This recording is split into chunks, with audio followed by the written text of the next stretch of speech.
আলহামদুলিল্লাহ রাব্বিল আলামিন ওয়াসসালাতু ওয়াসসালামু আলা নাবিয়িনা মুহাম্মদ ওয়া আলিহি ওয়া আসহাবিহি আজমাইন, আম্মা বাদ। সম্মানিত ভাই বন্ধুগণ, আজকের আলোচনার বিষয়বস্তু হলো ফজরের সালাতের শ্রেষ্ঠত্বের 10টি কারণ। আমাদের দেশে বা আমাদের সারা দুনিয়াতে মসজিদগুলোতে অন্য 4 ওয়াক্তে মুসল্লি যাই থাকে, ফজরের সময় তার চাইতে অনেক কম থাকে। যেই ওয়াক্তের গুরুত্ব সবচাইতে বেশি, ওই ওয়াক্তে মুসল্লির পরিমাণ সবচাইতে কম। অথচ অন্য 4 ওয়াক্তে মুসল্লি এলাকায় নাও থাকতে পারে। জোহরের সময় কোনো ডিউটিতে কেউ থাকতে পারে, আসরের সময় কোথাও যেয়ে থাকতে পারে, মাগরিব এশায় বাজারঘাট কেনাকাটি মার্কেটিং বা অন্য কোনো কাজে মানুষ ব্যস্ত থাকতে পারে, মহল্লায় নাও থাকতে পারে। ফজরের সময় প্রত্যেকটা মানুষ কোথায় আছে? মহল্লায় আছে। একান্ত 2-1 বাদে প্রায় সবাই মহল্লায় আছে। তাহলে তো জোহরে যদি 4 কাতার হয়, আসরে যদি 4-5 কাতার হয়, মাগরিবে যদি 5-7 কাতার হয়, ফজরে তো 10 কাতার হওয়ার কথা, ঠিক না ভাই? ঠিক। কিন্তু ফজরে 1 কাতার পাইতে কষ্ট হয়ে যায়, 2 কাতার জোগাড় হইতে অনেক কষ্ট হয়ে যায়। প্রিয় বন্ধুগণ, এর কারণ কি?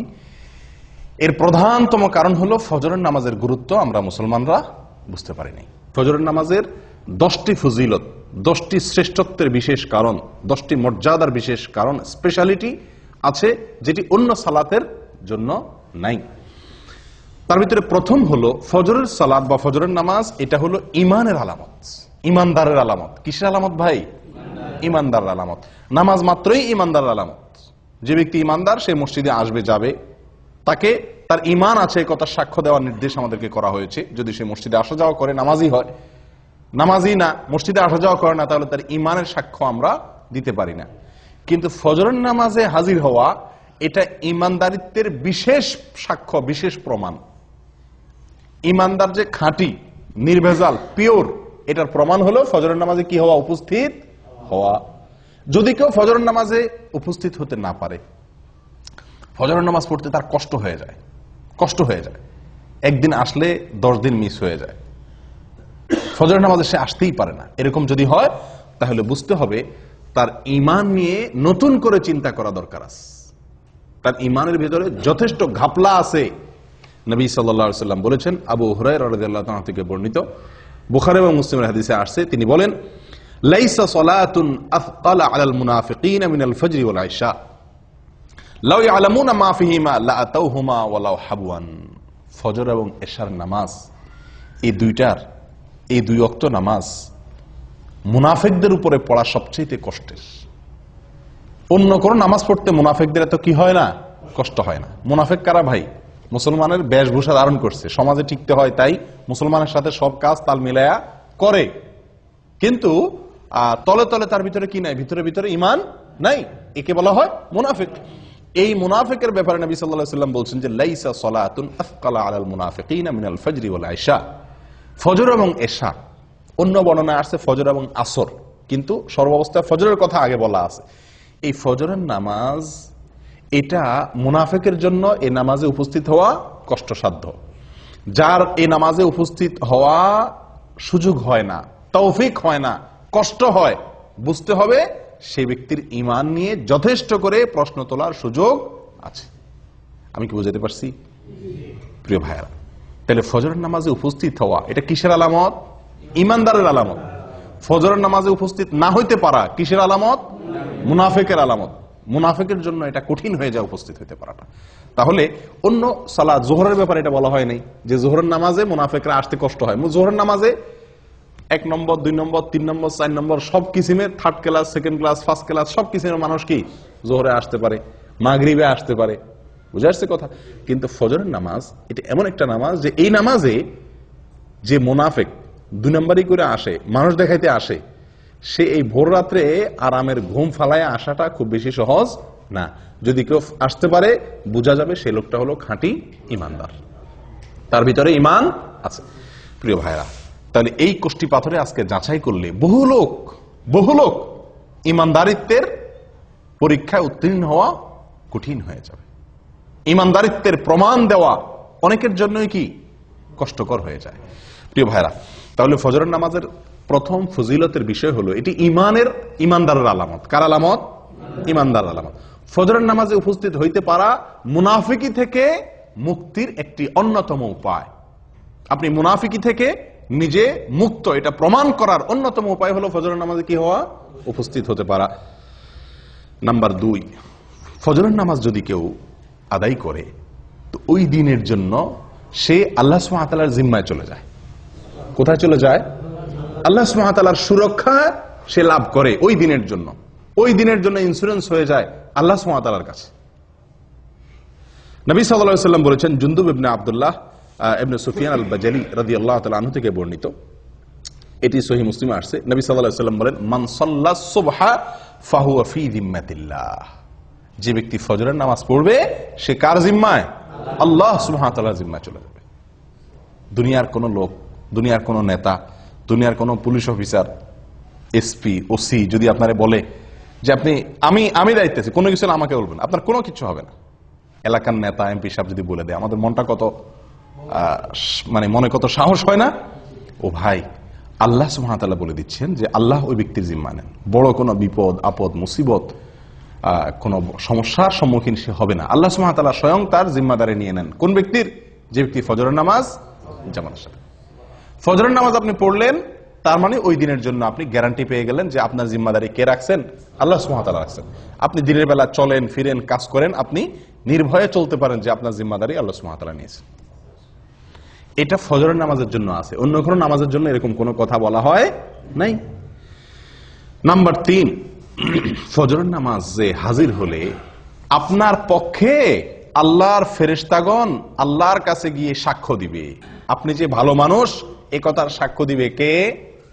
ফেরেশতারা। আল্লাহ সুবহানাহু ওয়া তাআলা তো জানেন আপনি ফজরের নামাজ পড়ছেন, কিন্তু তারপরেও আল্লাহর ফেরেশতাগণ গিয়ে আপনার পক্ষে ওকালতি করবে, আপনার পক্ষে গিয়ে সাক্ষ্য দিবে যে আল্লাহ আপনার বান্দাকে আমরা নামাজে দেখে আসছি। নবী সাল্লাল্লাহু আলাইহি ওয়াসাল্লাম বলেছেন, এটিও বুখারী মুসলিমের হাদিস, আবু হুরায়রা রাদিয়াল্লাহু তাআলা থেকে বর্ণিত, তিনি বলেন, ফেরেশতারা, দিনের ফেরেশতারা এবং রাতের ফেরেশতারা উভয়ে পালা বদল করে দুনিয়াতে ডিউটি করতে আসে আসমান থেকে। একদল ফেরেশতা আসে দুনিয়াতে, সারা পৃথিবীতে তারা বিচরণ করে। তারা আসমান থেকে নামে কখন? ফজরের সময়। তারা দিনের বেলা ডিউটি করতে আসে। আরেকদল ফেরেশতা সারা রাত ডিউটি করেছিল, তারা ফজরের সময় উপরে উঠে যায়। আবার তারা আসরের সময় আসে, দিনের বেলা যারা ছিল তারা দিনের শিফটে ডিউটি করার পরে তারা আসরের সময় আবার আসমানে উঠে যায়। এই যে ফেরেশতাদের পালা বদল হয়, 2 ওয়াক্ত সালাত, ফজর এবং আসর, এই 2 ওয়াক্ত সালাত হলো ফেরেশতাদের ডিউটি বদলের সময়। আর এই সময়ে যদি আপনি ফজরের নামাজে হাজির হন, তো এই ফেরেশতারা যখন আল্লাহর কাছে চলে যায়, তখন আল্লাহ তাআলা জিজ্ঞেস করেন তাদেরকে যে আমার বান্দাদেরকে কি অবস্থায় রেখে আসছো? বুঝা আসছে কথা? অমুককে অমুককে অমুককে অমুককে এদেরকে কি অবস্থা রেখে আসছো? তো যারা নামাজরত ছিল আল্লাহ তাআলা তো জানেন কে কি অবস্থা আছেন। তারপর আল্লাহ তাআলা তাদের কাছ থেকে শুনে ওই নামাজি বান্দার জন্য একজন সাক্ষী আল্লাহ তাআলা সাব্যস্ত করেন, তার পক্ষে একজন সাক্ষী আল্লাহ তাআলা খাড়া করে দেন, ফেরেশতারা যেন সাক্ষী হয়ে যেতে পারে। তখন ফেরেশতারা বলে, আল্লাহ, আমরা যখন গিয়েছিলাম তখনও তারা সালাত আদায় করছিল, হ্যাঁ, আবার তারাকনাহুম ওয়া হুম ইউসাল্লুন ওয়া আতাইনাহুম ওয়া হুম ইউসাল্লুন। আমরা যখন সকালে ডিউটি করে আসছিলাম তখনও তারা নামাজ পড়তেছিল, আবার যখন বিকেলে গেলাম তখনও তারা আসরের নামাজ পড়তেছিল। ও ভাই, সেজন্য ফজরের নামাজ এবং আসরের নামাজ, তো এই ফজরের নামাজের বিষয়ে নবী সাল্লাল্লাহু আলাইহি সাল্লামের এই হাদিস থেকে বোঝা গেল যে যদি কেউ ফজরের নামাজে হাজির হয়, নামাজ পড়ে, তাহলে আল্লাহর ফেরেশতারা তার পক্ষে আল্লাহর কাছে কি দেয়? ভালো মানুষ হিসাবে, নামাজি হিসাবে সাক্ষী দেয়, সাক্ষ্য দেয়। কয়টা ফজিলত গেল? 3। 1 নম্বর হলো ইমানদারিত্বের পরিচয়, ফজরের নামাজে হাজির হওয়া। মুনাফিকি খাতা থেকে নাম কাটার একটা অন্যতম সুযোগ হলো কি করা? ফজরের নামাজে হাজির হওয়া। নাম্বার 2, ফজরের নামাজ পড়লে ওই দিনের জন্য আল্লাহর জিম্মায় চলে যায়। কোথায় চলে যায়? আল্লাহর জিম্মায় চলে যায়, আল্লাহ সুবহানাহু ওয়া তাআলার দায়িত্বে চলে যায়। নাম্বার 3, ফেরেশতারা ওই ব্যক্তির জন্য কি করে? ভালো মানুষ হিসাবে তার জন্য সাক্ষ্য দেয়। ওই ব্যক্তি যে ভালো মানুষ, সে সাক্ষ্য কে দেয়? ফেরেশতারা আল্লাহ সুবহানাহু ওয়া তাআলার কাছে দেয়। নাম্বার 4, ফজরের নামাজ যদি কেউ জামাতের সাথে আদায় করে, যদি কেউ ফজরের নামাজ পড়ে তাহলে আল্লাহ সুবহানাহু ওয়া তাআলা তাকে সারা রাত জেগে নফল ইবাদত করার সওয়াব দেয়। নবী সাল্লাল্লাহু আলাইহি ওয়াসাল্লাম বলেছেন, এটি সহিহ মুসলিমে আসছে, ওসমান ইবনে আফফান রাদিয়াল্লাহু আনহু থেকে বর্ণিত, মান সাল্লাল ইশা ফি জামাআহ ফাকান্নামা সাল্লা নিসফাল লাইল ফাকান্নামা কামা নিসফাল লাইল ওয়া মান সাল্লাস সুবহা ফি জামাআহ ফাকান্নামা সাল্লাল লাইলা কুল্লাহ আও ফাকান্নামা কামাল লাইলা কুল্লাহ আও কামা ক্বাল। ভাই, যদি কেউ এশারের সালাত জামাতের সাথে আদায় করে তো ওই ব্যক্তি অর্ধেক রাত দাঁড়িয়ে দাঁড়িয়ে নফল ইবাদত করলে, তাহাজ্জুদের নামাজ পড়লে যে সওয়াব পাইতো সেই সওয়াব আল্লাহ সুবহানাহু ওয়া তাআলা তাকে দিবেন। যদি এশার নামাজ কোথায় পড়ে? জামাতের সাথে মসজিদে হাজির হয়ে আদায় করে। আর যদি কেউ ফজরের নামাজ জামাতের সাথে আদায় করে তো আল্লাহ সুবহানাহু ওয়া তাআলা তাকে সারা রাত দাঁড়িয়ে তাহাজ্জুদের নামাজ পড়ার, নফল নামাজ পড়ার, রাত জেগে সারা রাত জেগে নফল নামাজ পড়ার সওয়াব আল্লাহ তাআলা তাকে দান করবেন। আপনি শুধু এশার নামাজটা জামাতের সাথে পড়ে ঘুমায় যান, এরপরে উঠে ফজরের নামাজটা জামাতের সাথে পড়েন, বাস সারাটা রাত ঘুমাইলেন, অথচ আপনার আমল নামার ডিউটি লেখা হলো আপনি নফল আমল করছেন, নফল নামাজ পড়ছেন। বিনা ডিউটিতে বেতন পাওয়ার একটা সুযোগ। কোন নামাজ? ফজরের নামাজ। কয় নম্বর গেল? 4। নাম্বার 5, ভাই কিয়ামতের দিন ভয়াবহ অন্ধকার হবে, ভয়াবহ অন্ধকার হবে, যার যার পার্সোনাল আলো দিয়ে চলতে হবে। বিভিন্ন পরিবেশ, বিভিন্ন পরিস্থিতি কিয়ামতের ময়দানে তৈরি হবে। যারা যারা ফজরের নামাজ জামাতের সাথে পড়বে, ফজরের নামাজ পড়বে, মসজিদে এসে ফজরের নামাজ আদায় করবে, তাদের ব্যাপারে 5 নম্বর ফজিলতের বিষয় হলো কিয়ামতের দিন আল্লাহ সুবহানাহু ওয়া তাআলা তাদের জন্য ফকফকা উজ্জ্বল লাইটের ব্যবস্থা করবেন। কথা বুঝে আসছে ভাই? ঝাপসা আলো না, উজ্জ্বল আলোর ব্যবস্থা থাকবে। কাদের জন্য? ফজরের নামাজে যারা জামাতে উপস্থিত হয় তাদের জন্য। নবী সাল্লাল্লাহু আলাইহি ওয়াসাল্লাম বলেছেন, আবু দাউদ এবং তিরমিজি বর্ণিত হয়েছে হাদিসটি, বাশশিরিল মাশাঈনা ফিজ যালামি ইলাল মাসাজিদি বিন-নূরিত তাম ইয়াউমাল কিয়ামাহ। যারা পায়ে হেঁটে হেঁটে ভোরে ভোরে সূর্য ওঠার আগে অন্ধকারের মধ্যে, আলো আঁধারের মধ্যে যারা পায়ে হেঁটে হেঁটে মসজিদে আসে কষ্ট করে, সুসংবাদ দিয়ে দাও ওই সমস্ত আল্লাহর বান্দাদেরকে। কিসের সুসংবাদ দাও? বিন-নূরিত তাম ইয়াউমাল কিয়ামাহ, কিয়ামতের দিন পরিপূর্ণ আলোর আলো আল্লাহ সুবহানাহু ওয়া তাআলা তার জন্য দান করবেন। ওই ব্যক্তির জন্য আলোর ব্যবস্থা করবেন, পার্সোনাল আলো। সবাই অন্ধকারে নিমজ্জিত থাকলেও তাকে আল্লাহ সুবহানাহু ওয়া তাআলা তার জন্য পার্সোনাল আলোর ব্যবস্থা করে রাখবেন, স্পেশাল আলোর ব্যবস্থা থাকবে। এবং সে আলো ঝাপসা আলো না। আপনি হাঁটবেন ফজরের সময় আলো আঁধারের আলো দিয়া, কিন্তু কিয়ামতের দিন আল্লাহ তাআলা যে আলো দিবেন তার বিনিময়ে এই যে কষ্ট করে অন্ধকারে হাঁটলেন, সে আলো হবে কি? অনেক ফকফকা, অনেক পরিষ্কার ঝকঝকে পরিপূর্ণ আলো, যেটাকে বলা হয়। যদি কি করা হয় ভাই? ফজরের নামাজ জামাতের সাথে আদায় করা হয়, অন্ধকারে কষ্ট করে আলো আধারিতে আপনি হেঁটে মসজিদ পর্যন্ত আসেন। নাম্বার 6, ফজরের নামাজ যদি কেউ আদায় করে তো তার বিনিময়ে আল্লাহ সুবহানাহু ওয়া তাআলা তাকে জান্নাতের সবচেয়ে বড় পুরস্কার দান করবেন। জান্নাতের সবচেয়ে বড় পুরস্কার কি ভাই? না, সেটা তো আছেই। জান্নাতের ভিতরে মানুষ যত পুরস্কার, যত নেয়ামত আল্লাহ তাআলা দিবেন, হুর আইন দিবেন, আল্লাহ সুবহানাহু ওয়া তাআলা তাদের জন্য যে কোনো ফল দিবেন, যা চাইবে তারা তা পাবে। কত নেয়ামত থাকবে না? দুধের নহর প্রবাহিত হবে, মদের নহর প্রবাহিত থাকবে, দুনিয়ার নাপাক গান্দা মদ না, পবিত্র মদ। যাই হোক, অনেক নেয়ামতের আল্লাহ তাআলা ব্যবস্থা করবেন জান্নাতীদের জন্য। আল্লাহ সুবহানাহু ওয়া তাআলার যে নেয়ামতে জান্নাতীরা সবচেয়ে বেশি খুশি হবে, যে নেয়ামতের জন্য জান্নাতীরা সবচেয়ে বেশি লালায়িত থাকবে, কোনটা সেটা? আল্লাহ দিদার, আল্লাহর সাক্ষাৎ, আল্লাহর সাক্ষাৎ। জান্নাতীদের সবচেয়ে বড় চাহিদা থাকবে যেন তারা কি করতে পারে? আল্লাহ সুবহানাহু ওয়া তাআলাকে একটু সরাসরি দেখতে পারে। যারা ফজরের নামাজ নিয়মিত পড়ছে, সব সময় ফজরের নামাজ পড়ছে এবং আসরের নামাজ পড়ছে, ফজরের নামাজ এবং আসরের নামাজ পড়ছে, এরা আল্লাহ সুবহানাহু ওয়া তাআলাকে দেখবে কিরকম জানেন? পূর্ণিমার চাঁদ, পূর্ণিমার চাঁদে, পূর্ণিমার রাতে আকাশের চাঁদ কিরকম দেখা যায়? চাঁদের 1 তারিখ, 2 তারিখ, 3 তারিখ, 4 তারিখ, 5 তারিখ এই দিনগুলোতে চাঁদ এত স্পষ্ট, এত ক্লিয়ার দেখা যায়। কিন্তু পূর্ণিমার রাতে চাঁদ কিরকম দেখা যায়? নবী সাল্লাল্লাহু আলাইহি সাল্লাম বলেন, পূর্ণিমার রাতে চাঁদ যেভাবে তোমরা দেখো পরিষ্কার, যারা সূর্য ডুবার আগে এবং সূর্য ওঠার আগের যে নামাজ, সূর্য ডুবার আগের নামাজ হলো আসর, আর সূর্য ওঠার আগের নামাজ হলো কি? ফরজ।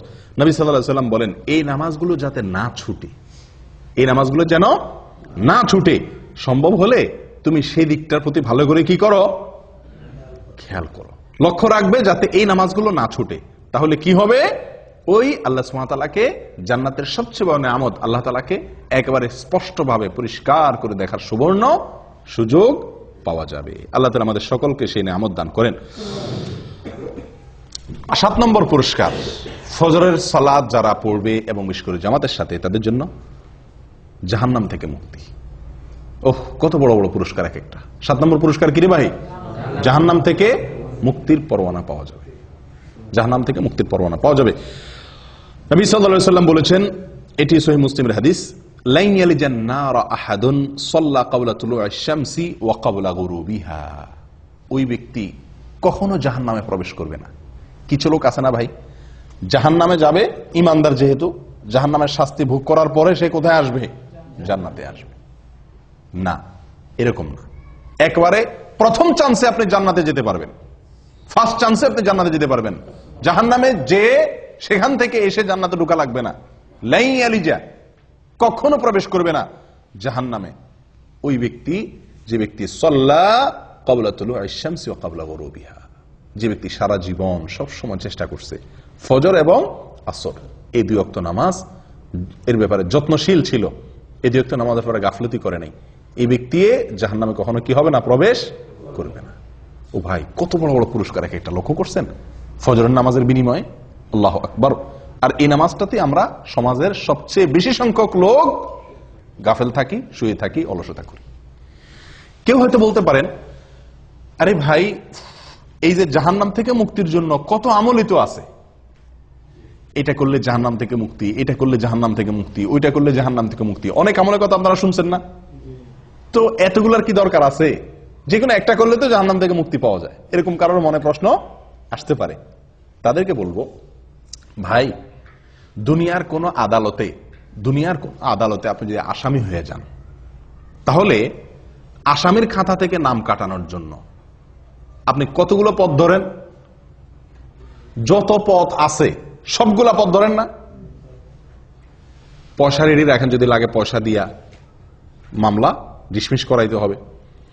রাজনৈতিক কোন লিঙ্ক যদি থাকে, কাউকে দিয়ে হেলো করায় যদি ছাড়া পাওয়ার সুযোগ থাকে, তাহলে লিঙ্ক কোথায় কোথায় আছে সেগুলো খুঁজেন, কি খুঁজেন না। এরপরে আপনার নিজেকে নির্দোষ প্রমাণ করার জন্য কাগজপত্র যেগুলো জোগাড় করা দরকার সেগুলো জোগাড় করেন। এত কিছুর পরেও আবার যদি জেলে যাওয়া লাগে, তাহলে সংসার ব্যবসা বাণিজ্য কেমনে চলবে সেই ব্যবস্থাও রাখেন। অর্থাৎ আপনার সাধ্যে যতগুলো ওয়ে আছে সকল ওয়ে আপনি অবলম্বন করেন, উদ্দেশ্য যেন মামলাটা ডিসমিস করানো যায় দুনিয়ার আদালতে। ঠিক না ভাই? ঠিক। ও ভাই, আখেরাতের আদালতে কোনো মামুখালু চলবে না, ঘুষ ঘাস চলবে না, হায় হেলো চলবে না। সেই জায়গাতে মুক্তির জন্য, সেই জায়গায় মুক্তি তো চিরকালের জন্য মুক্তি, সেই জায়গায় ধরা তো চিরকালের জন্য ধরা, তারপরে আর কোনো কোর্ট নাই, আদালত নাই। তাহলে সেখান থেকে মুক্তির জন্য একজন ইমানদার মানুষ যেই আমল শুনবে যে এই আমল করলে জাহান্নাম থেকে বাঁচা যাবে, খপ করে সেই ওই আমলটাকে ধরবে। ঠিক না বেঠিক? যে বিশ্বাস করবে জাহান্নামকে, সে তো একটা দুইটা ওয়ে অবলম্বন করে এটা বলবে না, তুষ্ট হবে না যে ঠিক আছে তো জাহান্নাম থেকে বাঁচার জন্য যে একটা কাজ করছি তো খালাস হয়েছে তো, এরকম করবে। বরং কারণ আমার সেটার মাধ্যমে যে আমি জাহান্নাম থেকে মুক্তি পাবো, আমার সে আমলটা যে সলিড হয়েছে, পিওর হয়েছে, আল্লাহর কাছে গ্রহণযোগ্য হয়েছে, তার কোনো গ্যারান্টি তো নাই। এই জন্য যতগুলো ওয়ে আছে জাহান্নাম থেকে বাঁচার জন্য, তার সবগুলো অবলম্বন করবে একজন ইমানদার মানুষ। অতএব ফজরের নামাজে হাজির হওয়া, ফজরের নামাজ নিয়মিত পড়া, এটি জাহান্নাম থেকে মুক্তির একটি অন্যতম উপায়। এবং এখানে শব্দটি লাই ইয়ালিজান নার, নবী সাল্লাল্লাহু আলাইহি ওয়াসাল্লাম বলেছেন লাই ইয়ালিজান না, কখনো জাহান্নামে প্রবেশ করবে না। আল্লাহু আকবার। তাহলে বোঝা যায় ফার্স্ট চান্সে সে কোথায় চলে যাবে? জান্নাতে চলে যাবে। আল্লাহ আমাদের সকলকে তৌফিক দান করেন। ভাই, 8 নম্বর ফজিলত ফজরের নামাজের, ফজরের নামাজ সবচেয়ে ফজিলতপূর্ণ সালাত হওয়ার 8 নম্বর ফজিলত হলো নবী সাল্লাল্লাহু আলাইহি ওয়াসাল্লামের বরকতের দোয়া পাওয়া যাবে। কার দোয়া পাওয়া যাবে? নবী করিম সাল্লাল্লাহু আলাইহি ওয়াসাল্লামের বরকতের দোয়া আপনার জন্য বরাদ্দ হয়ে যাবে। ভাই, আপনাকে যদি মক্কার হারামের ইমাম সাহেব শেখ সুদাইস, শেখ সুরাইম, শেখ জুহানি, শেখ আলী আল হুজাইফি, ওনাদের মতো কেউ যদি আপনাকে খপ করে হাত ধরে কোন এক জায়গায় দেখা হইলো, বললো যে বাবা তোমার জন্য আমি আল্লাহর কাছে দোয়া করতেছি, আল্লাহ তুমি এর জীবনে বরকত দিয়ে দাও, আমাদের খুশির কোনো শেষ থাকবো? হ্যাঁ, হারামের ইমাম সাহেব আমার জন্য 2 হাত তুলে দোয়া করছে, সুবহানাল্লাহ, হারামে দাঁড়ায় দোয়া করছে, আমাদের মনটা কত খুশি হয়ে যাবে না? ও ভাই, কোথায় হারামের ইমাম? কোথায় হারামের ইমাম? স্বয়ং রাসূলুল্লাহ সাল্লাল্লাহু আলাইহি সাল্লামের দোয়া আপনার জন্য অটোমেটিক বরাদ্দ হয়ে যাবে, আপনি পেয়ে যাবেন। কি করলে? ফজরের নামাজ আদায় করলে। নবী সাল্লাল্লাহু আলাইহি সাল্লাম দোয়া করছেন, আল্লাহুম্মা বারিক লি উম্মতি ফি বুকুরিহা, আল্লাহুম্মা বারিক লি উম্মতি ফি বুকুরিহা, হে আল্লাহ আমার উম্মতের জন্য সকালের সময় আপনি বরকত দান করবেন। আল্লাহুম্মা বারিক লি উম্মতি ফি বুকুরিহা, হে আল্লাহ সকালের যে সময়, ভোরবেলা, এই সময়টাতে আমার উম্মতের জন্য আপনি বরকতের ফয়সালা, বরকতের বরাদ্দ করিয়েন। দোয়া করছেন কে? নবী সাল্লাল্লাহু আলাইহি সাল্লাম। এই দোয়া সুনানে আবু দাউদে এবং মুসনাদ আহমদে বর্ণিত হয়েছে। ও ভাই, তাহলে ফজরের নামাজে যদি কেউ ঘুমে থাকে, সে কি নবী সাল্লাল্লাহু আলাইহি সাল্লামের বরকতের ভাগী হবে? কেউ যদি ফজরের নামাজ জামাতের সাথে না পড়ে, সে কি বরকতের ভাগীদার হবে? যে ব্যক্তি আল্লাহর হুকুম পালন করবে, ফজরের জামাতে হাজির হবে, সে ব্যক্তি নবী সাল্লাল্লাহু আলাইহি সাল্লামের বরকতের দোয়া পাবে, তার ভাগীদার সে হবে। কারণ সকালের এই সময়টাতে বরকতের দোয়া করছেন কে? নবী সাল্লাল্লাহু আলাইহি সাল্লাম। অতএব এই সময় যদি আমি ইবাদত করি, তো আমার ইবাদতের মধ্যেও কি হবে? নিঃসন্দেহে বরকত হবে। এটা বরকত নেওয়ার সময়, বরকত নাজিলের সময়। এই সময় ঘুমায় থাকলে সে বরকত থেকে কি হবে? বঞ্চিত হবে। 8 নম্বর ফজিলত গেল। 9 নম্বর হলো ভাই, দুনিয়া এবং দুনিয়ার মধ্যে যা কিছু আছে, দেখেন এক একটা পুরস্কার দেখেন, সুবহানাল্লাহ, ফজরের নামাজের বিনিময়ে। দুনিয়া এবং দুনিয়াতে যা কিছু আছে, সারা পৃথিবী এবং পৃথিবীতে যত কিছু আছে, এই সব কিছু থেকে উত্তম ফজরের 2 রাকাত নামাজ। ফজরের 2 রাকাত সালাত দুনিয়া এবং দুনিয়ার ভিতরে যা কিছু আছে সবকিছু থেকে উত্তম। সহিহ মুসলিমের হাদিসে আসছে, নবী সাল্লাল্লাহু আলাইহি সাল্লাম বলেছেন, রাকাতাল ফজর খায়রুম মিনাদ দুনিয়া ওয়া মা ফিহা। আল্লাহু আকবার। রাকাতাল ফজর খায়রুম মিনাদ দুনিয়া ওয়া মা ফিহা। ফজরের 2 রাকাত নামাজ দুনিয়া এবং দুনিয়ার ভিতরে যা কিছু আছে সব কিছুর মালিক হওয়ার চাইতে, সকল কল্যাণের চাইতে বেশি কল্যাণের, বেশি মর্যাদার, বেশি শ্রেষ্ঠ ফজরের 2 রাকাত নামাজে, ফরজ নামাজে হাজির হওয়া বা ফজর নামাজ পড়া। কথা বুঝতে পারছি ভাই? চিন্তা করেন, সারা পৃথিবীকে এক পাল্লা রাখলেন, আর কেউ 2 রাকাত ফজর নামাজ পড়লো, তো এই যে একটা আমল করলো, এই আমলটির মর্যাদা, এর শ্রেষ্ঠত্ব ওই সারা দুনিয়ার মালিক হওয়ার চাইতে বেশি আল্লাহ সুবহানাহু ওয়া তাআলার কাছে। কয় নম্বর গেল ভাই? 9 নম্বর। 10 নম্বরটা হলো দুনিয়াবি। শেষের 3টাই দুনিয়াবি বলা যেতে পারে, দুনিয়াবি লাভ। প্রথম যে 3টা বলছিলাম সেগুলো হলো আখিরাতের লাভ, প্রথমগুলা। শেষের 3টা নবী সাল্লাল্লাহু আলাইহি সাল্লামের বরকতের দোয়া সকালবেলা সময়টার জন্য। তারপরে যায় দুনিয়া এবং দুনিয়ার মধ্যে যা কিছু আছে সবচাইতে উত্তম হওয়া। 3 নম্বর হলো মানসিক প্রফুল্লতা অর্জন হবে। ফজরের নামাজ যদি কেউ পড়ে, তাহলে কি হবে ভাই? মানসিক প্রফুল্লতা অর্জন হবে, মনটা ফুরফুরা হয়ে যাবে, মনটা ভিতরে এক ধরনের স্ফূর্তি অনুভব হবে, ঝরঝরা লাগবে, নিজেকে কি লাগবে? ঝরঝরা লাগবে, নির্ভার লাগবে, ফুরফুরা লাগবে, যদি আপনি কি করেন? ফজরের নামাজ আদায় করেন। এবং এই পুরস্কারটি একেবারে বাস্তবিক, অর্থাৎ এই পুরস্কারটি আমরা নিজেরা সরাসরি ফিল করতে পারি, অনুভব করতে পারি, এরকম পুরস্কার। এটার জন্য অপেক্ষা করতে হবে না যে আপনি মারা যাবেন তারপরে পাবেন, না, এটা নগদ পুরস্কার। ফজরের নামাজের নগদ পুরস্কার হলো শেষের পুরস্কারটা। সেটা কোনটা? ফজর নামাজ আদায় করলে মনটা কি হয়ে যাবে? হালকা হয়ে যাবে, নির্ভার হয়ে যাবে, পাতলা হয়ে যাবে, ফুরফুরে হয়ে যাবে, ঝরঝরা হয়ে যাবে, প্রফুল্ল হয়ে যাবে। কিভাবে? তার বিবরণ নবী সাল্লাল্লাহু আলাইহি ওয়াসাল্লাম আমাদেরকে শুনাইছেন সহিহ বুখারী এবং মুসলিমের হাদিসে। তিনি বলেন, মানুষ যখন ঘুমায় ভাই রাতে, তো শয়তান তার কপালে 3টা গিরা দেয়। শয়তান তার কপালে কয়টা গিরা দেয়? 3টা গিরা দেয়। গিরা দেওয়া মানে কি? গিরা দেওয়া মানে হলো, আমি বলি যে মানে মাথা টিপে আর কি, মাথা টিপে। মাথা টিপার মতো কাজ করে আর কি তার এই গিরাগুলা। উদ্দেশ্য, এই গিরা দেওয়ার উদ্দেশ্য হলো সে যাতে শোয়া থেকে কি করতে না পারে, উঠতে না পারে, সেজন্য তার কপালে এই গিরা দিয়ে রাখে। এই গিরা দিলে হয়তো মানে কিভাবে সে গিরা দেয় গিরা তো আর দেখা যায় না, হয়তো বা মানুষের যাতে ঘুম আরামের সাথে আসে বা অলসতা আসে, এই জাতীয় কোনো অদৃশ্য গিরা দেয় কে?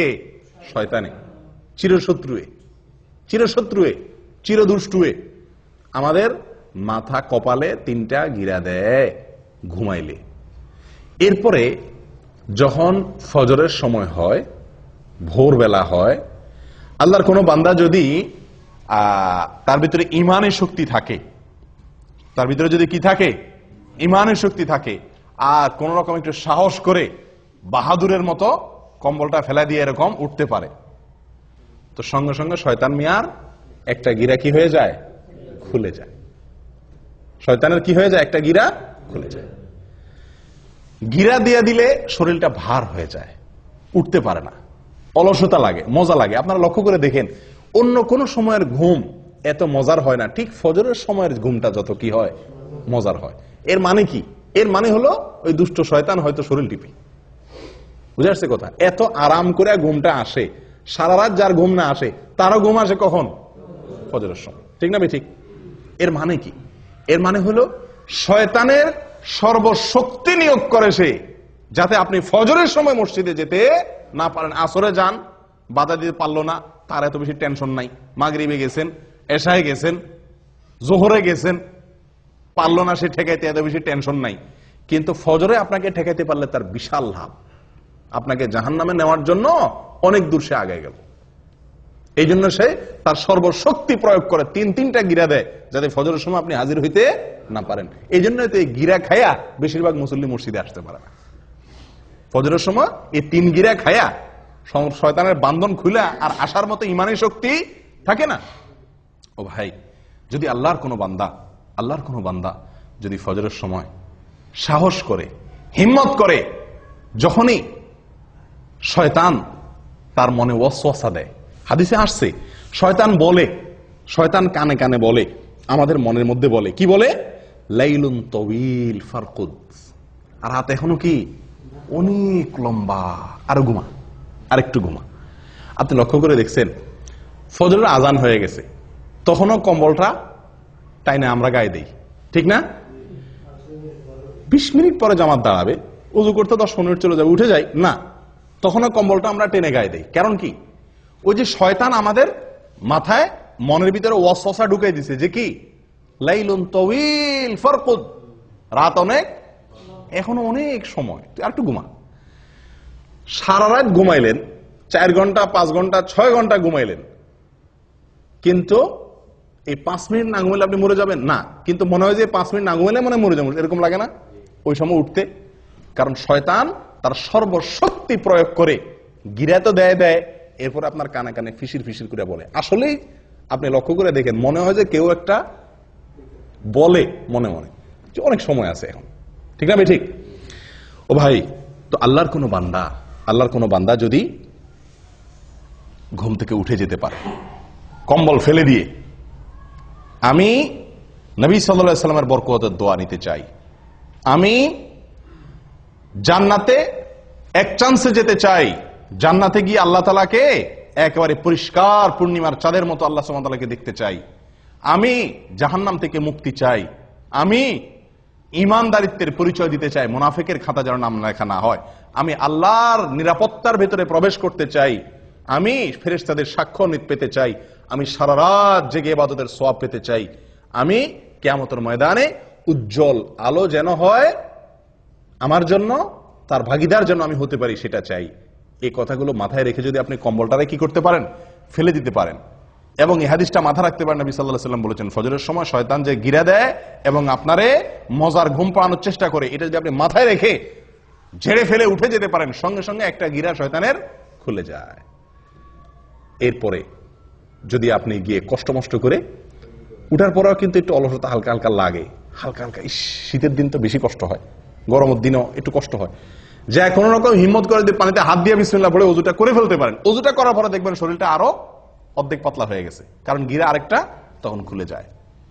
এরপরে আরেকটু বাকি থাকে, মসজিদে যাব না রুমে পড়ে ফেলবো, আরেকটু অলসতা থাকে। এরপর যদি সাহস করে বাইর হয়ে যান হিম্মত হয়ে মসজিদের দিকে এবং আসেন, ফজরের নামাজটা যদি পড়ে ফেলতে পারেন কোন রকম, সঙ্গে সঙ্গে 3 নম্বর গিরাও কি খুলে যায়, শরীর ফুল পাতলা হয়ে যায়। এই যে নবী সাল্লাল্লাহু আলাইহি সাল্লামের হাদিসটি, 3টা গিরা খুলে শরীর পাতলা হয়ে যাওয়া, নির্ভর হয়ে যাওয়া, এটা আমরা বাস্তবে সব সময় অনুভব করার সুযোগ আছে, আছে না নাই? আমরা সবাই অনুভব করি, হয়তো খেয়াল করি না। আপনি লক্ষ্য করে দেখেন, রাতে শোয়ার পরে ভোর রাতে শরীরে যে ভার মনে হয় যে উঠলে মনে মরে যাব, এত কষ্ট, এত আরামের ঘুম বাদ দিয়ে উঠলে, এই ঘুম ছেড়ে উঠলে মনে আমি শেষ, এরকম মনে হয় না? কিন্তু উঠা বসার পরে, কম্বলটা ছেড়ে দিয়ে নামার পরে দাঁড়াতে পারলে মনটা অনেকটা পাতলা মনে হয়, ঠিক না বেঠিক? অনেকটা পাতলা, কারণ যে গিরা খুলে গেছে। ওযু করার পরে আরো পাতলা মনে হয়, হালকা হয়ে গেছে। আর ফজর পড়ার পরে তো একেবারে পরিপূর্ণ ফ্রেশ হয়ে যায় মনটা। আমি কি বুঝাতে পারছি ভাই? একদম ফ্রেশ হয়ে যায় ফজরের সালাত জামাতের সাথে আদায় করার পরে। একজন মানুষ ফজরের নামাজ না পড়ে, কোনোদিন আপনি ফজর নামাজ না পড়ে যদি কাজে যান, উঠেন, অন্যান্য কাজে লাগেন, আপনি যতই কাজ করেন আপনার মনের ভিতরে এক ধরনের ভার, এক ধরনের আনফ্রেশনেস আপনি অনুভব করবেন। কিন্তু যদি ফজর নামাজ জামাতে পড়তে পারেন তাহলে ইনশাআল্লাহ ওই দিনটা আপনার মনটার মধ্যে কি থাকবে? ফুরফুরে একটা ভাব থাকবে। ও ভাই, তাহলে গিরা খোলার কাহিনী বুঝতে পারছেন তো? আমরা তো বলি যে দুনিয়ার কোনো কাজে যদি আপনি আরামের ঘুম বাদ দিয়ে উঠেন, মেজাজটা গরম হয় না? সামনে কেউ কিছু বললেও খিটখিটে মেজাজ লাগে, ঠিক না বেঠিক?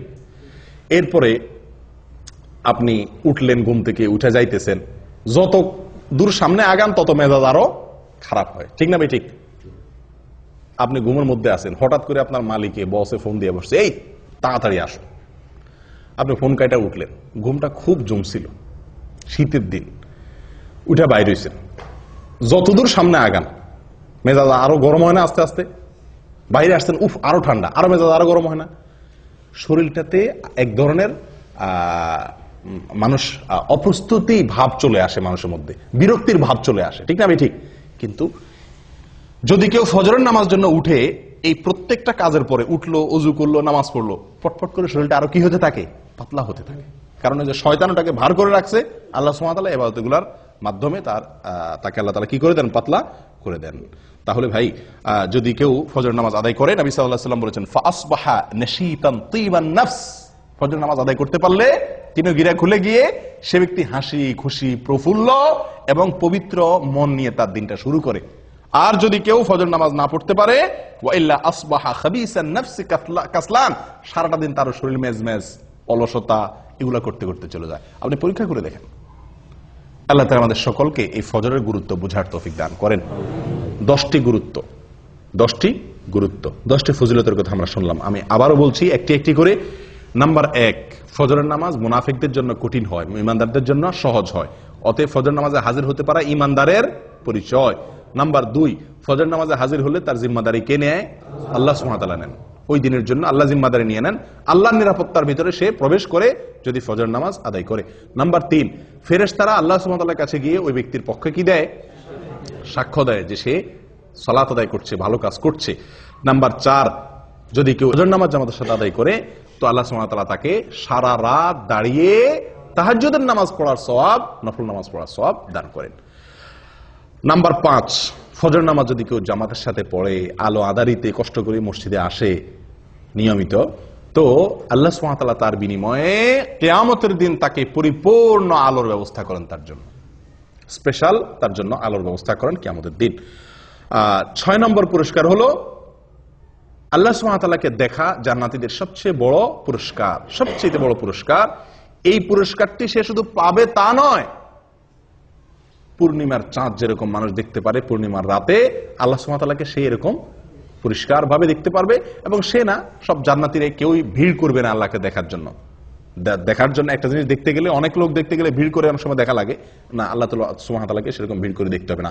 এক কথা, আল্লাহ সুবহানাহু ওয়া তাআলার সাথে সাক্ষাৎ নসিব হবে, দিদার নসিব হবে। কি করলে? ফজর নামাজ জামাতের সাথে আদায় করলে, নিয়মিত আদায় করলে। 7 নম্বর আমল ভাই, 7 নম্বর আমল হলো জাহান্নাম থেকে মুক্তির পরোয়ানা পাওয়া যাবে।